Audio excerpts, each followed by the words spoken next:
Hello and welcome to our guide on applying for your first tenancy.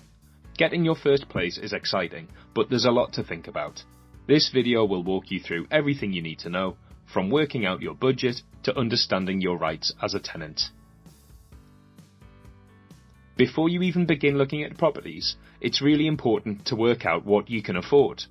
When planning your budget, remember that rent is just one of the costs involved.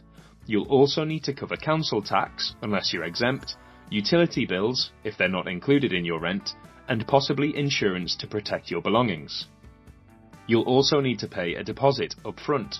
This is usually up to 5 weeks' rent, but it's refundable at the end of your tenancy as long as you've not caused damage to the property. You can find detailed guidance on renting on the Money Helper website. Other sites offer tools to help you to calculate what rent you can afford to pay based on your income. Your young person's advisor can also help with this, so let them know if you need any support. When it comes to talking to the letting agent about available properties, being upfront will save you time. If you have pets, mention this early. Ask about how long the tenancy is, because they do vary. Some are 6 months, while others are longer. And remember, first impressions matter. There can be high demand for tenancies, and often a landlord will be choosing between several different applicants. You're more likely to be successful if you can show them you'd be a responsible, honest, and conscientious tenant. When you find a property you like, there are some important documents that the landlord has to provide before you move in, like the EPC and safety certificates. These help you to understand your bills and confirm that the property is safe to live in. They're a legal requirement, so don't feel bad about asking for them if they've not been provided. Also, landlords can no longer force tenants to pay for professional cleaning at the end of a tenancy, so if you're asked, know your rights. That said, keeping your home clean and tidy is still important. It helps your well-being and makes tenancy renewals and future applications easier because your landlord is more likely to recommend you as a good tenant to other landlords. When it comes to the application process, having your documents ready will make things go smoother. You'll be asked to provide ID, proof of income, and references.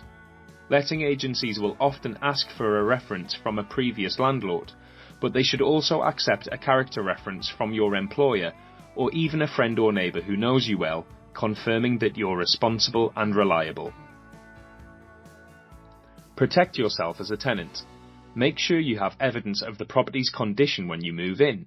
Take photos or videos of any damage, even things like marks on the wall, and faults, things not working properly, and email them to the letting agency. This protects you from being unfairly charged later on. Ask the letting agency how to report damage or anything that isn't working properly.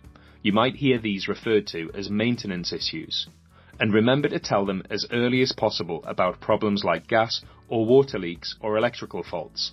They're responsible for resolving these, so don't panic if they happen, just contact the agency or the landlord directly if that's what you've agreed. All tenancies have rules, and when you sign the agreement, you're agreeing to follow them. Breaking tenancy rules, for example no pets, no smoking, or no subletting, can result in fines or even eviction. Most tenancy rules are easy to follow, but it's important that you know what they are.